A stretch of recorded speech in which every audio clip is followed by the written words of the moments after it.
Kai, what was your highlight of 2020 and your low light of 2020? Low light of 2020 is probably doing quarantine with Brad, staying in the gym for 2 weeks, a little bit too long for my liking. Came out the other end, better for it, so learned a lot about ourselves, learned that we're patient and self-control. Highlight of the year was definitely, you know, what a crazy year, but starting the year the best way we could, which was the UFC Auckland card and fighting in my hometown. You know, this is a bucket list dream of mine, so to tick that off, fighting at Spark Arena and getting the win, definitely a great way to start the year. It's good.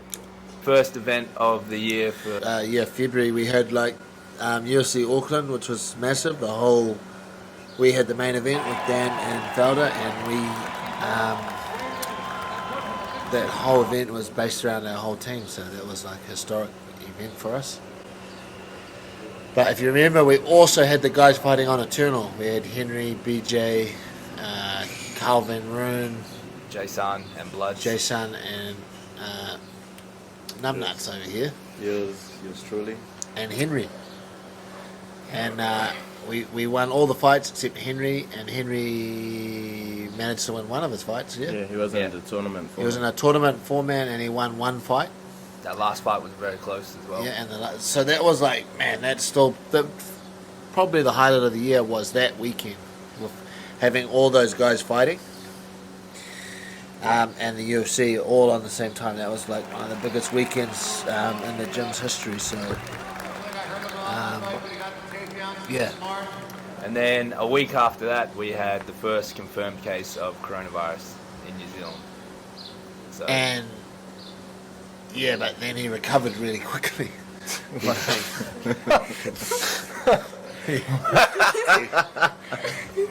He was New Zealand's first confirmed case, but as you can see, he's healthy and he recovered really quickly. Can't get rid of me. And yeah, coronavirus can't beat him. So yeah, he's... And then March, it started off pretty fast, like it rolled straight into Izzy's fight on the 8th of March against Romero. So you went over there for that. Yeah, Romero obviously was a disappointing fight because he didn't want to fight. But what I remember about that, what was really cool is the world was just starting to go into a real a pandemic, but we didn't really know the scope of it, and we didn't really know what was going to happen. So when we left Vegas, the very weekend we left, they shut it down that week straight away, and they shut the whole world down literally. So it felt like we were like the very last humans to travel in the world and be in Vegas, and then they shut it down and pretty much as soon as we left. So we got to experience Vegas like Vegas is, and then we eventually went back to Vegas, and it was like, I've never seen anything like it.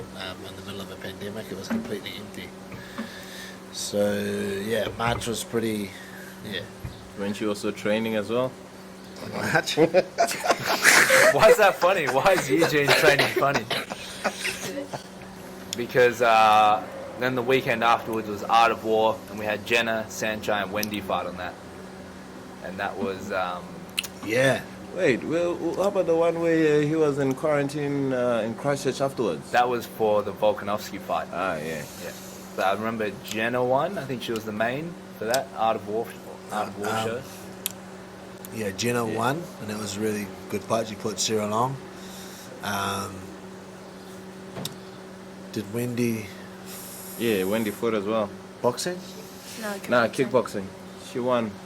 So Wendy fought Aisha and won, but Aisha is from Te Atatū Peninsula where I live, so she's a very good fighter. All the best fighters live in Te Atatū Peninsula. Yeah. What else happened in March? Nothing else. We had the borders closed on the 20th, so the weekend afterwards, all the international borders closed. They only let in New Zealand residents, visa holders. And that, unfortunately for us, where this man got stuck in New Zealand and we had no choice but to keep him here. So, Fortunately. no, unfortunately. And he still can't go back to his own country even though we want to get rid of him. because he won't be able to get back into New Zealand, so he's stuck here. But we're looking after him. What happened next? And It also then- prevented people like Frank coming back. Yeah, but Frank's someone we want back, whereas he's someone we want out. Oh. That's the difference. Anyways, moving on. And then 3 days later, we moved down to level 3. And then within 48 hours, we were in full lockdown at level 4. And then because of that, Damn. we had King in the Ring, which Bloods was training for. That got cancelled. And then we had Shuriken with Lawrence, Bo, Yanis, Yeah. I think Redmond, myself. All cancelled. All cancelled. We pretty Oh, much got okay. like to the last week, to the fight week, and then they were all cancelled. And then on the 29th of March, we had the first COVID-related death. Yeah. Yes. So that was a pretty grim month. Sad March. times. And then we were in lockdown. April 27th, we went from level 4 to level 3. So basically, we could get KFC and takeaway. That was about it. Then May 13th, we went down to level 2, and then that's when the gym reopened again. And we had 10 people Yeah. per class. Yeah, it was ridiculous. We That had was- 10 people per class, and they were also 2 meters apart, I think. Yeah, because you And were There's going. X's on the floor. Initially, we kept them 2 minutes apart, and it was only shadow boxing. And like, if you look back at that now, it's ridiculous. But we had to do something. And Steve would spray everyone's hand at the door, but he would miss everyone's hand and just spray them in the face when they come past. He'd just be like, "Yep, yep, yep." And he'd just spray everyone in the face. He'd walk in there, he'd be crying. Yeah, why not? It's just Steve. Because we had to monitor everybody that came through the gym. So, yeah, that was an absolute nightmare trying to do that. But yeah, it kept everybody. It kept a very good record of who was in the building and who wasn't in the building. So, Yeah. And then the next month, the 28th, we had Hooker versus Dustin in Vegas, which he close fight, but he lost. And you went over there. Andre went over. Who else went over? and Mike, yeah. Mike, So yeah. Tristram couldn't make that, but yeah, that was our first foray into the UFC, like the new UFC, the post No crowd. COVID UFC, and it was weird. Yeah, Hooker took that fight. It was a short notice fight. We were still under lockdown, so he couldn't. Yeah, our training conditions weren't the best, but rolled the dice. Hooker rolled the dice, and it didn't work out that time. So, but we learnt a lot, and then we, the guys that preceded Hooker, we learned from, some of the mistakes, and we got a bit more time to prepare, and it made us, more equipped to deal with the UFC, post-COVID UFC. There was a few points in the fight where, because it was so quiet, where there was Southpaw versus Orthodox, where Dan would kick his shin into Dustin's shin, and all you could hear was like 2 drumsticks coming together, just like hitting drumsticks together. So Yeah. that was That was a mad fight, though. yeah, that was interesting, like to watch it with, like without the crowd and stuff. And you guys it's not. cornering. I don't. Yeah, I would rather have the crowd, but it is what it is. We can't change that. So yeah, it definitely brings a new element to it. Just complete silence while Dan's fighting, and you're so accustomed to all the yelling and screaming and the crowd. Yeah, very different. And then you stayed there for another week, and then you flew to Abu Dhabi, where Volk fought Holloway for the second time on UFC 251 in July. Yeah. So by that time, New Zealand had instigated the 2-week quarantine, Yeah. and Volk was fighting 2 weeks later. So if I came back to New Zealand after Hooker's fight, Yeah, you would have I missed would it. have missed Volk's fight. So I had to just hang around in America for a week, and then I flew to Abu Dhabi and met up with Volk and Brad and them. And then we fought Holloway in a very close fight. A fight that I felt was completely unnecessary. Unnecessary because he was so dominant in the first fight. And I understand that he was a long reigning champion, And that gives him the right to the rematch if it was close, because he was a long reigning champion and it was a close fight given the rematch. But it was not close. It was. I've never seen Max beaten like that. I've never seen, like, sure enough, Dustin beat him, but that was when he moved up a weight. And I don't think, like, there were times in the Dustin versus Max fight where it looked like Max was going to win that fight. At no point in the first Holloway Volkanovski fight did Max even look like he was close to even turning that fight around. So because it was so dominant, I thought it was just completely unnecessary to do the rematch. And yeah, we weren't able to. We won the fight. We won a very close rematch. But I will always go back to the first fight and be like, look at the first fight and look at the second fight. You did better in the second fight. Fair enough, but look at the discrepancy in the first fight. And in that fight as well, I think, that training camp that Volk had, he wasn't able to come over here, obviously, and he had to kind of pull from all the professionals that he had around him in Australia, and he managed to kind of get like his own little training bubble going. And I think that he did well. Like he got together a group of guys and stuff. But yeah, and we did Zoom meetings and that, and we watched the trainings via Zoom. But at the end of the day, and I've talked to Brad and the coaches about this, but at the end of the day, Volk wasn't able to do the things that we wanted to do that we felt would be successful. So it wasn't like he tried those things and he was trying them and they weren't working. It was more that he just wasn't able to do them because he hadn't certain things that me or Brad would ordinarily bring up in training that he's not doing. We just weren't able to do it because we're just not there every day.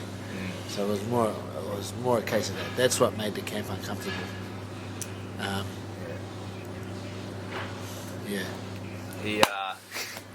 He also didn't have Frank Hickman to help him with his wrestling. He had Joe Lopez. In the first training camp for Holloway, he had Frank, got 0 takedowns. In the second fight, he had Joe Lopez as his wrestling coach, got 3 takedowns. Yeah, that's true. Joe Lopez wrestling system, Frank Hickman wrestling system.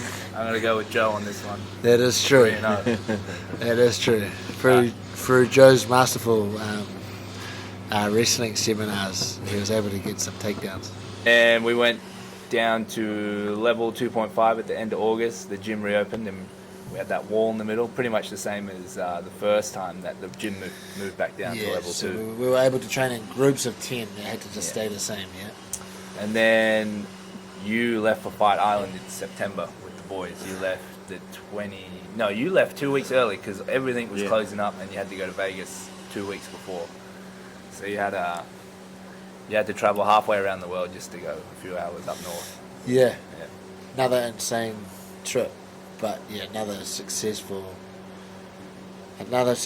campaign. Brad won, Israel won, Shane was in an unfortunate fight which I'm still trying to forget, where the guy cheated, and Kai had another fight of the night. So successful in the respect that if you fight, it's always successful, whether you win, lose or draw. So yeah, that was a highlight, that fight night.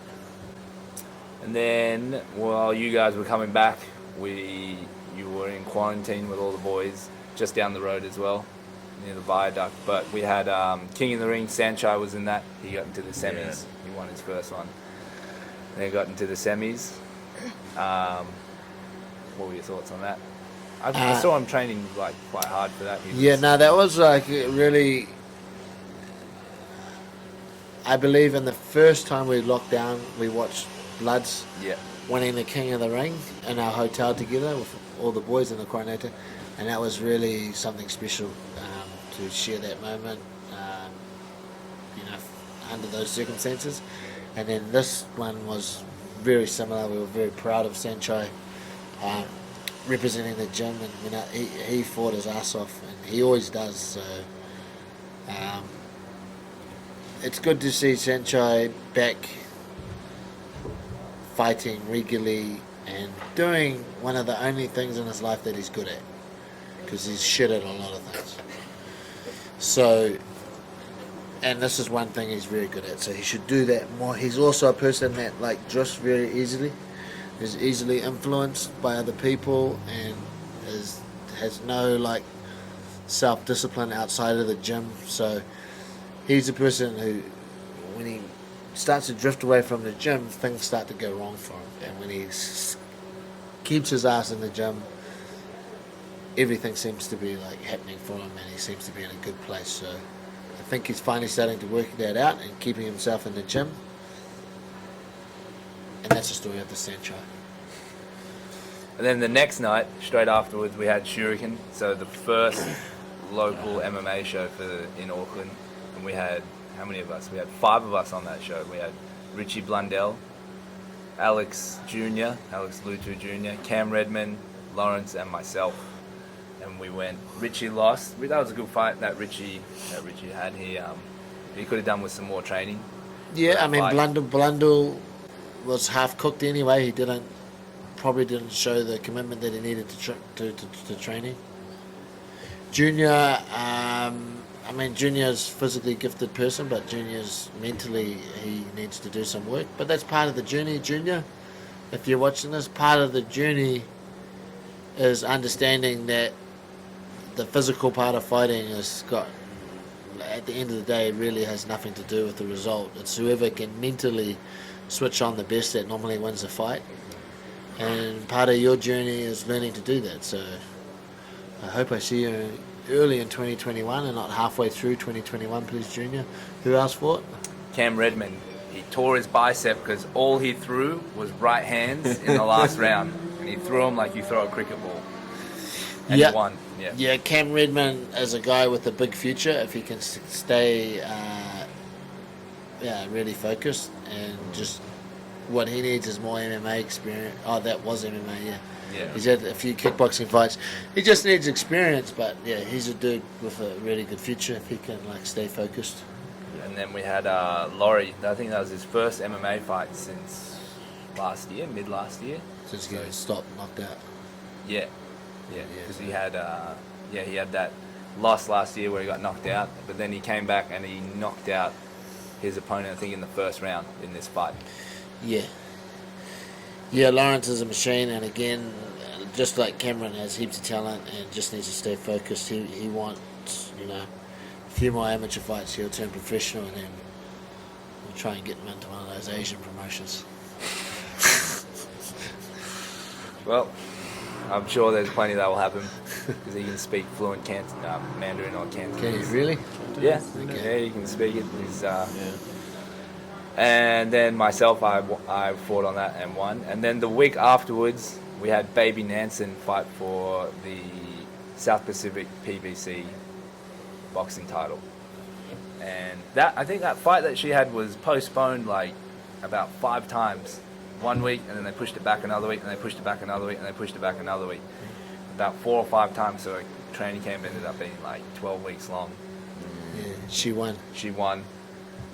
Yeah. And then awesome. Baby's she's a savage. She won. We watched that. That was another one we all watched together in quarantine. It was a real privilege for us to watch. And we were screaming when Baby knocked it down, and it was a really good atmosphere for us. Something for us to do in quarantine. So Saeed fought as well, and unfortunately I remember he was dominating his guy, and then he got caught. Saeed should definitely rematch that guy. And Nuve fought. He won by knockout. Nuve had a really good fight, and then Raul fought, and he won a rematch, which I think they had a draw last time or something. Yeah. So that was pretty cool. And then the weekend afterwards, just at the ABA, Wendy had a pro boxing match. And Wendy had a pro boxing match, and she did really well against a seasoned boxer. And at the end of the day, sometimes the discrepancy between a person that does boxing all the time versus someone who's doing it part-time, trying to juggle different sports, was too much for Wendy to conquer. But Wendy did well, went the distance, and was really, really fit, and put her in a good position. I think it was a 5-round fight as well. Yeah. It just put her in a good headspace, knowing that she did really well against a really experienced boxer. And What then- these boxers need to do is stop getting kickboxers to fill their record. Or they should do, what kickboxers should do is they should agree to do an exchange. You said, okay, I'll come in and fight you in boxing, but 2 weeks later you're going to fight me in kickboxing. Yeah. Fair's fair. Or do it the other way. Go kickboxing first, kick the shit out of their legs, and then fight them in boxing, and they got no legs under them. Yeah, absolutely. And then right after getting out of lockdown, Carlos got called up for Contender Series, and you said, I'm not doing lockdown again. Oh, sorry, I'm not going to do a quarantine again. I did not say that, just for the record. And you For the said, record. Sounds you like said- you. That sounds like something you would say. and you Just said, for the record, Junior Far, who I made a very firm commitment to be here for his camp, was fighting. I let all the UFC guys know, look, if you fight around this time, I will not be able to come with you. So I'm committed to being in Junior's camp and helping him and Doug out. And that's why I was not with Carlos. Then the unfortunate thing happened with them getting stuck and all that stuff. So didn't matter anyway. He killed the guy in like a minute. it was a very good performance from Carlos. Carlos is a guy with a big future in the UFC, and he can go as far as his mind fathoms. And that's as the champion, I suspect, being the champion. I clicked on his UFC profile when I was writing this up, and it said he's 19 years old. He has a record of 10-0, and his debut was on the 21st of December, so 2 days ago. 19 years old, so he's something he's not telling us. Got to fix a few things up. Yeah, so then they got stuck for 5 weeks, and obviously they're back. Yeah. Zealand They now. got stuck there out on Christmas Day, and like I said, those guys had to be over there and stuff, and they were away from the gym. But anybody can ask them to their face, would they have changed anything? And take that opportunity away from Carlos? 100% not. That is a part of their life that they're going to remember forever. They turned it into an experience. They turned a bad situation into a good one. And they were there for one of their brothers, which is like, you can't, like, there's no amount of money or no amount of time. It's just priceless. And less than, I think, 12 hours later, John Bruin fought in Bahrain, in Brave FC. He lost a close fight, but they determined it was a unanimous decision. I thought it would have been a split, but he was pretty much training for a fight since the start of the year, since about February.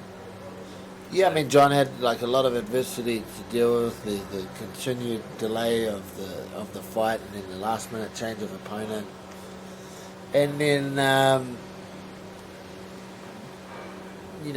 to be fair, he probably needed the same people that have been familiar. He needed the same people in his corner that were familiar with his training camp. Unfortunately, he had to take one of his old coaches, who's a great coach, by the way, but it's very difficult for any coach when you corner someone and you haven't been training them. It's like extremely difficult. Those are circumstances that I try not to put myself in. But just because of COVID and stuff, the only person that could go was his former coach, so he had to go. And they did a great job. He only just lost the fight. Just a couple of things needed to be done. He would have turned that fight around. So yeah, John, another guy, massive future, just has to stay focused, and we'll see what 2021 brings, John. And then a week later, Art of War, we did have 4 fighters on it, but Mia had to pull out because she was injured. Lawrence won a split decision. I think he was the first or the second fight of the night. Golly was, I think, one afterwards or two afterwards, and she lost. And then James was co-main, and he lost. He lost a close fight as well. Were you at that show? Yeah, I was at that show. That was another great show. I thought James fought really well. I thought Gomez fought fought really well as well. One thing I want to say about Gomez's opponent is she is a boxer, and she fought Gomez, a big Gomez, in boxing. Like I'm not sure, in a previous outing, which is great. But one great thing about this girl and why this girl should be commended is she then fought Golly in kickboxing and was able to beat Golly on that occasion too. So you gotta, that's something that none of the other boxers are doing. She's the only one I've ever heard of doing that. I think her name was Holly McMahon. So Holly McMahon, if you're listening to this, I commend you for your choice in doing that, to fight someone who's not from your sport and then fight them in their actual sport is like, you need to be commended, and maybe you can rub that off on some of the other boxers that take all these boxing fights against kickboxers. Well done. And then 2 weeks later, Ash NESBITT! She had NESBITT fought! She had a title fight down in, where was it? Timaru. South Island. Yeah. Yeah, Squirt, as she's affectionately known in the gym, fought in Timaru. She had a great fight. Our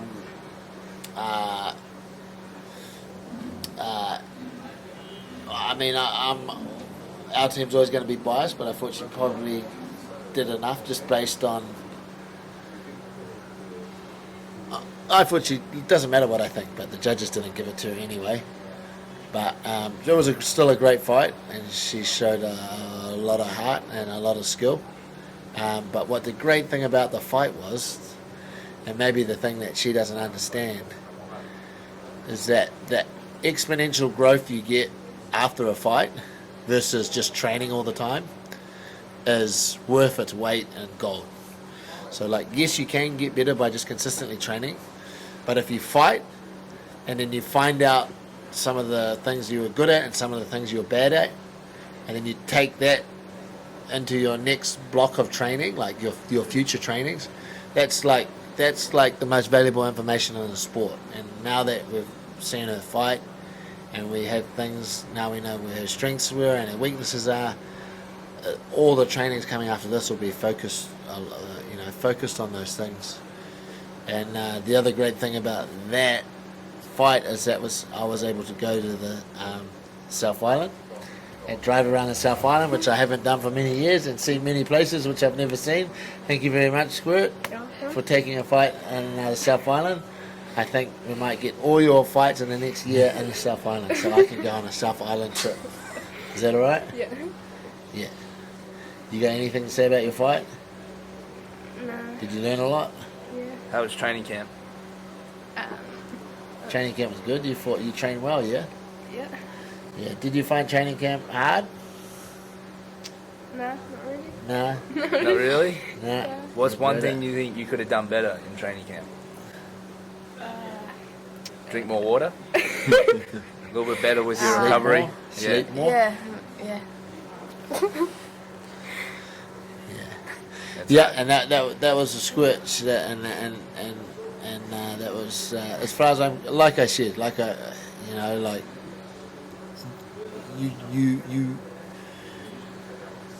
there was always going to be a winner and a loser, but there's always going to be success. Okay, if you fight, we can extrapolate some success out of that, and I think the success we're getting out of you fighting, even though you lost, is we learnt a lot about what we have to work on to take you to the next stage.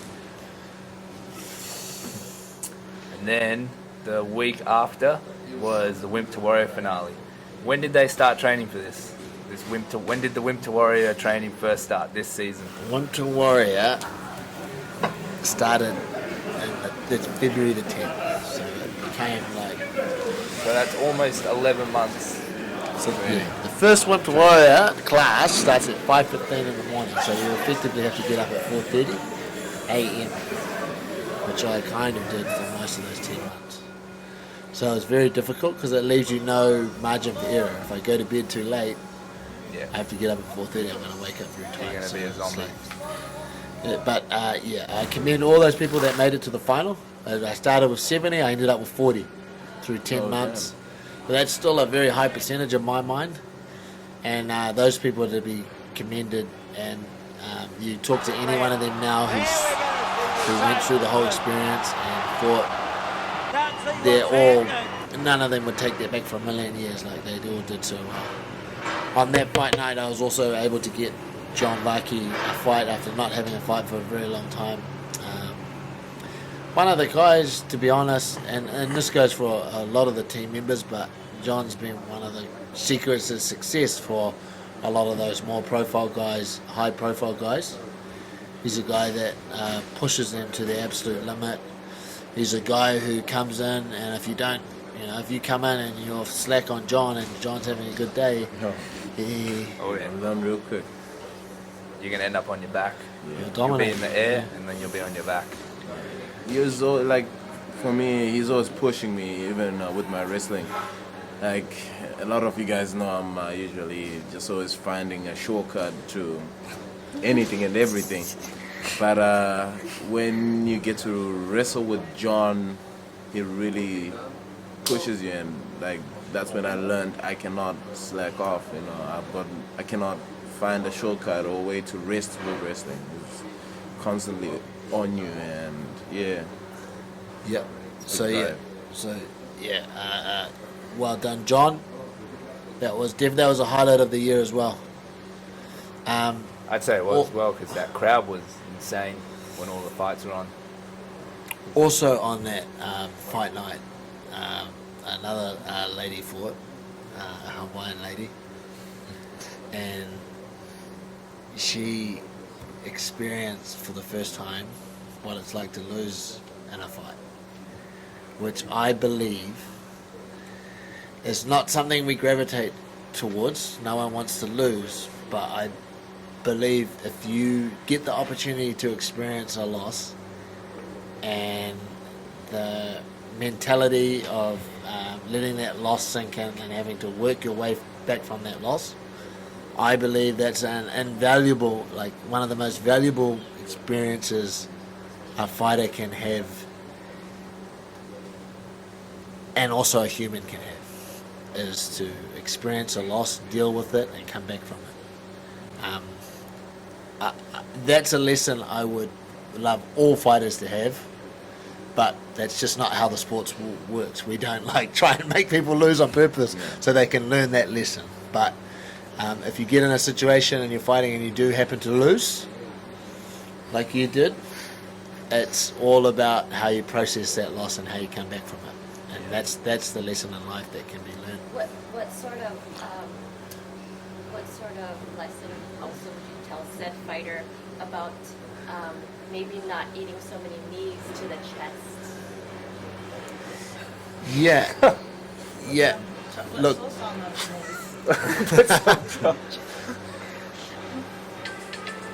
look, I would tell said fighter that if you really analyze the fight and analyze what went wrong in the fight, I would tell said fighter that I'm willing to bet my left nut that it wasn't anything in the physical world that affected that fight. If she has a deep, dark moment to think of it, it'll be something in the top 2 inches that she didn't turn the screw on. And the great thing about that is if you can identify what it is, that's the first step you need to changing it. And then you can turn it around. That's what I'd say. That must have been pretty intense with the crowd. Like, that was probably like, I don't know what that would have felt like. I didn't hear anything. I didn't even hear you. I heard Nyree. I didn't hear anything. Maybe it was so loud I couldn't hear you. It was loud in there. Yeah. It was so loud. And another, I mean, like I said, that's a great thing. That's another lesson to be learned on and that lesson's to do with focus and where your focus needs to be. It needs to be in certain areas. You know, that's a skill to have all of that going on, like, you know, with all your senses, and to be zeroed in on this particular thing and what's going on there is like a skill.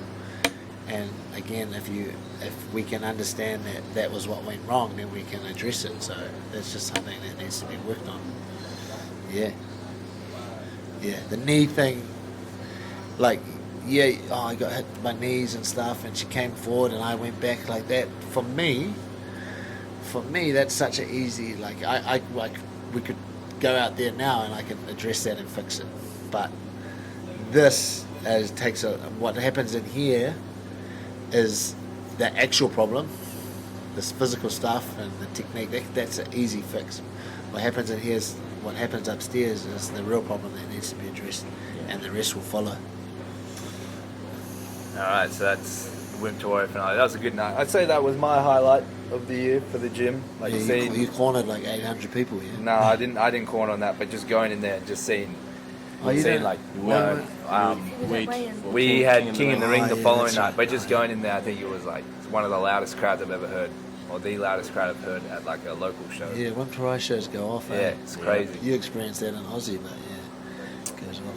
And then the following night, Robel and myself were on King in the Ring. Robel lost quite a close fight in his first one against Rob. I can't remember Rob's last name. He's from South Island. Yeah. And that was a split decision.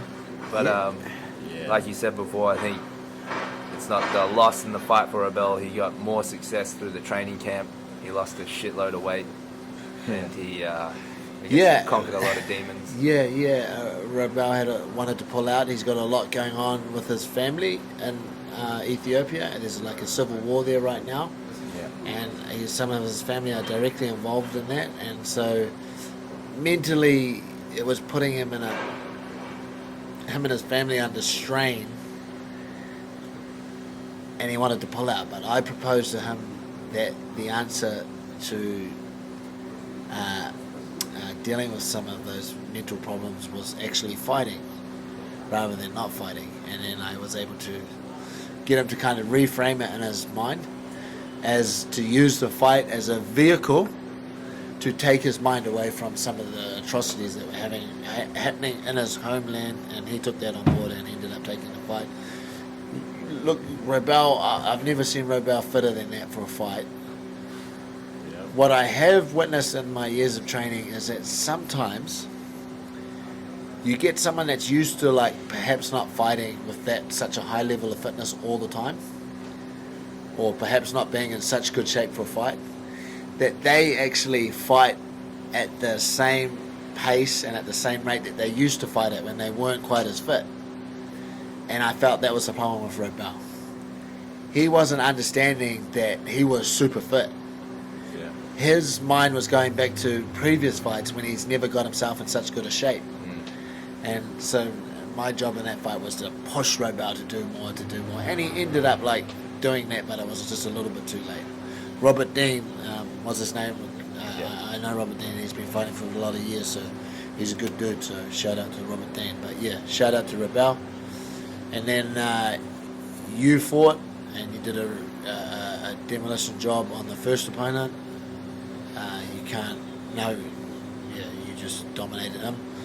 And then you just need to learn how to block a spinning back fist with your glove instead of your jaw. Yeah, that's what I thought. I'd try the head first, and then next time try the hand, putting the hand up. But I didn't think it would like knock me out cold. That's all.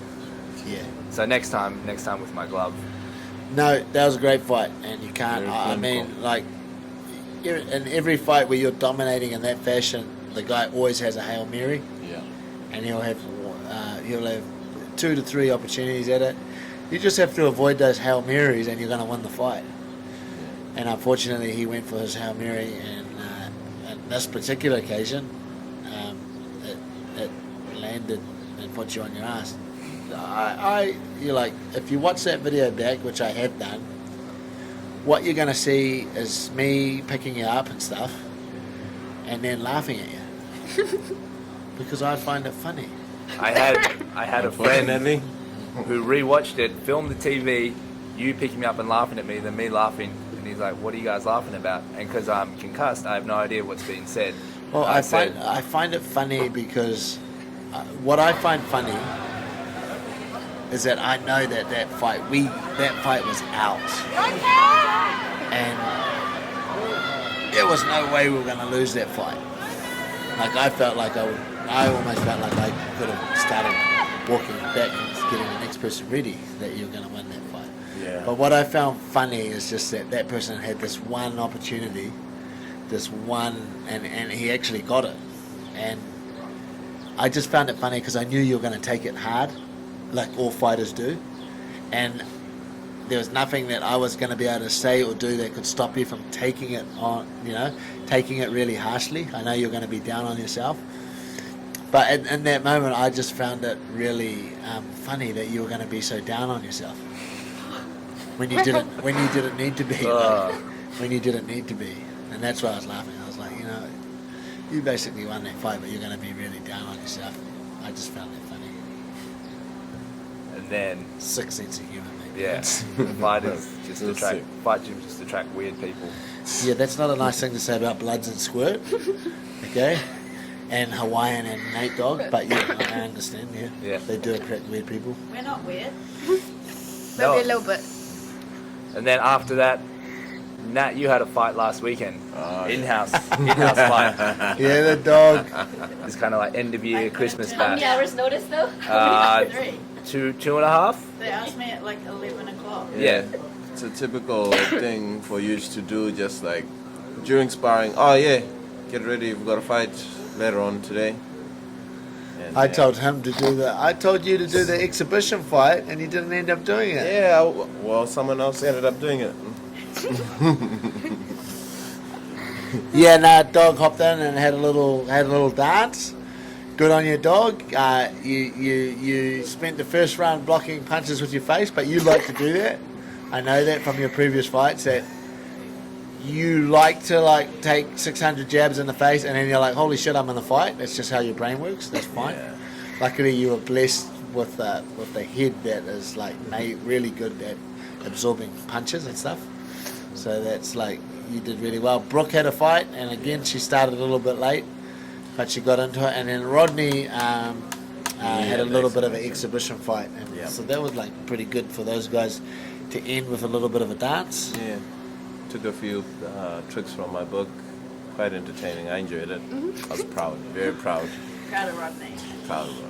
I was, yeah. Everyone who did that show was fun. Look, Blood cornered that fight, and look, for people that don't know, Blood is not a very successful cornerman. And were the fights judged, or were they all draws? Those were all Draws. exhibitions. Exhibitions. Yeah. So they weren't judged. Yeah. Yeah, For some reason, they always pick on me. I don't know why. yeah. But Even, anyway, like, We're we just would. trying to take the top layers down, bro. anyway, what normally happens is Blood corners them and they lose, and then Wait. a month later I do a rematch, same two people, and I corner them, and we win. And that's how it's been for the last 15 years. Most of the time, the people would. There's also This also comes from another pattern. Here we go. When me and Bloods were fighting a lot more regularly, where Bloods fight someone, loses, and then a month later I fight them, and then I win. I want to say these people are very experienced, okay, and I did the best I can, and But I went in there and saved them. and himself believed I won some of these fights, and just wasn't given it. But it's okay. You know what? Sometimes That's why I'm here now. I mean, that's why I'm Sometimes the master has to show the student two-time how King it's of the done. Ring champion, which sold out. Don't forget that. Sold out. Did King it of the sell Ring. out? It did sell out. Mate, if you've been In winning case he King, hasn't said it already. if you've been winning King of the Ring, maybe I should jump in one. You should, but that's the thing. You won't make the weight.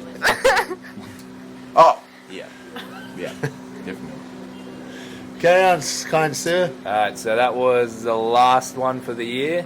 I don't think there's nothing going to happen this weekend because it's going to be Boxing Day on Saturday. You missed one show. Which show? The one where yours truly. Apologies if I missed any. I did. Yours truly, me. Oh, I did have fought, that one. Yes, and yes. Sanchai fought and Wendy fought. That was October. Yeah, somewhere there. It I was remember that. the 23rd of October. Yes. Yeah, that was great. Actually, yeah, that was. You know. I'm gonna give Bloods that one. Because quite often when I watch Bloods fights, I have no idea what's going on. Like, You and me both. You and me even both. when he wins, I'm like, who won that? Like, what? Yeah. But in that fight, that was one of I really enjoyed that fight. Like it was a great, it was a dominating victory. He did really well. Richie, can you Um, reenact that for us? Just like The that? jumping knees and Yeah. stuff, yeah. Wendy fought and won, which was good. And who else fought? Sanchai. It was a Sanchai did a rematch and lost, but fought like, valiantly. I think it was because of the rules. Which Maybe, were but fighting he fought a tough guy. And, Yeah. that is a fight show that we missed. That was a good one. That was a quick turnaround for Wendy because that was the weekend Yeah. afterwards. That after the boxing fight Yeah. that she lost, but Yeah. that's part of the reason she was able to be successful because she didn't have too long between the two fights. Yeah. She was able to maintain her fitness and go forward. That's the thing about Wendy is Wendy's a little bit like Sanchai when she's not in the gym. Her life falls apart a little bit. A lot of people in the gym are like that. When they're not in the gym, their life is an absolute disaster. In fact, I think the two, I am going to just put it out there that the two hosts of this podcast, when they're not in the gym a lot, I believe that their lives do start to spiral a little bit, but then they come back to the gym and everything like becomes normal. It's just my observation. Not unless you have a home gym and a Rodney. That's true. That's true. What else? Well, that's the whole year done from. It was a Starting great off- year, start- considering yeah. all the crap we had to put up with this global pandemic crap. Yeah. Please be over next year. Starting strong with UFC Auckland and ending strong with like a Wimp to Warrior fight night. Yeah, it was cool. It was good. It was cool. All things considered. Yeah. What's the plan for next year? More fights? More Yeah, local the plan fights? for next year is to, I think the promoters and the fighters realize we need to support each other and we need to run lots of promotions and all the supporters have to turn up and support those promotions. So I think it's going to be good for the local scene. I think it's going to be a reinvigoration of the local scene because there's no international scene. So I think that's going to be good. I'm going to run a few more shows next year, which I haven't done for years because it's such a headache, but I have to in this, in this time. The UFC guys are going to keep pushing ahead, and the guys who are trying to get into the UFC are going to keep pushing ahead. And we're just going to string together as many wins as we can along the way, and have fun doing it. And Bloods is going to lose some weight next year, I believe.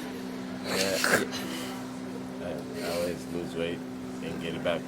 But you're gonna be fighting again anytime soon? Are you back into training again for the 100th time this year? How he's trying to Is it a challenge? he's trying to get me on this. Yeah, I'll fight you. That's a main event. That will be an awesome main event. I'll fight you, but the problem with fighting you is I feel to win that fight I don't need to train.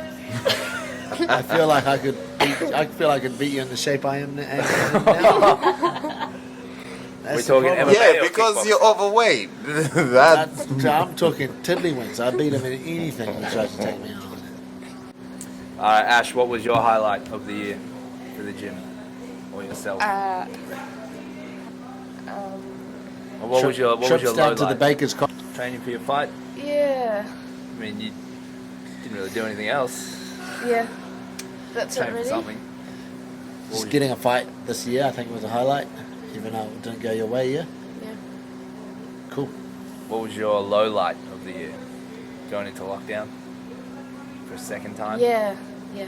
Putting up with Emma for that long.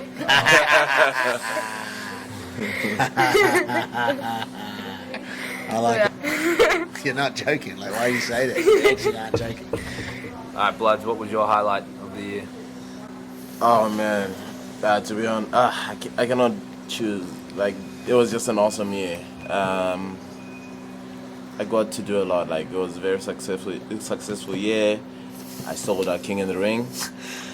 I got to go to Fight Island. I helped train the boys. I mean, I was in a 5-star hotel for lockdown. Can I bring out something else? Here we For go. the first time in the history of this man, I believe he has a girlfriend that is not a member of the gym. And I do not know who this mystery girl is. And I do not know what's wrong with her, because I know there has to be something wrong with her for her to be involved in a relationship with him. No, nothing's wrong with her.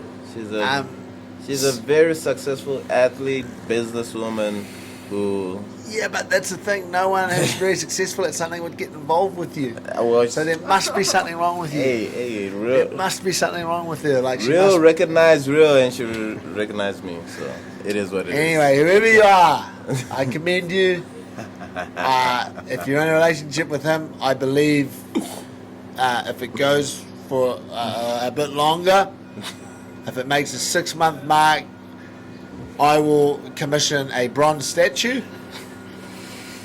in your liking, and I will put it in Aotea Square, and I say, this is a woman. Well, This is a woman who in 2021 you put up better for this start. man, put up with this man for more than 6 months. you better It's start the- making it right It's now. the same statue that I'm going to commission of Marissa for having to put up with Brad Riddell, and I'll put that girl next to the statue of Marissa. Anyway, Yeah. moving on. You better Low start light, making- Bloods. Low light. Low light. Yeah, I cannot actually find one. It was, like I said, it was an awesome year. Even the lockdown, it was my time to reset, start again. Like, I cannot find anything. This was my year. This was my year. And yeah. That first workout back after the first lockdown? Oh, that was horrible, but I enjoyed it. It made me feel alive again, you know. Because I remember when I saw you, I didn't recognize you. A little bit thicker. Thick boy. I was very healthy. What was your routine in the first lockdown? It was, what time did you wake up? 7, 8 p.m.? Past midday. Past midday, okay. Yes, I made like my body made sure of that, and My body made sure of it. My body made sure that I didn't get up before midday. that's it. It was every time after midday. Your mind was awake, but your body just didn't want to respond. Besides that, the one time I had to do that Oh, the Q&A? the Q&A. Yeah. The Q&A was I had to- scheduled exactly at midday, which he wasn't happy about Yeah, because it got into his sleeping time. it did. But It also, look, you will notice one of the recurring questions in all those Q&As with the guys is how was lockdown, how you experienced lockdown. Same answer, everybody was hating it, everybody wanted to get amongst things and get amongst their friends. The only person who answered that question like favorably and said, I'm loving it, was this idiot. I enjoyed it. Yeah, because you're Okay. an idiot. I made the most of a bad situation. Okay. You didn't. It was time to reset and just start Man, again. Came back. Man, I feel sorry for whoever this girl is. The The mystery best. girl. She She's is not very blessed. blessed. She's Very not blessed. blessed. She's good at dealing with headaches, obviously. She's happy. She's happy. Eugene, you said your highlight was the Wimp to Warrior finale, but what was your low light? Look, my low light was... Yeah, my low light 100% was the pandemics and when we went into lockdown. And what that did to the business is it kind of decimated it a little bit. Okay? But one of the highlights was what happened after the lockdowns. And is that I was definitely very pessimistic that the gym would be in a very bad way for a long time. And what actually happened is the gym bounced back like it never been before. So memberships went up to record level. Everybody came back to training. The gym was packed. So that was one of my highlights as well. So I just want to thank everybody who supported the gym. Thank you for coming back. Thank you for supporting CKB. I am like very privileged to have CKB in the position as it is, because it's no longer just a brand that we all represent. It's a brand that represents our whole nation. When you think about CKB, you automatically think about New Zealand, and that's a very privileged place to be. So thank you for everybody that supported CKB through 2020. Thank you. That's a wrap. Sounds like a good place to end it. Yeah. French up!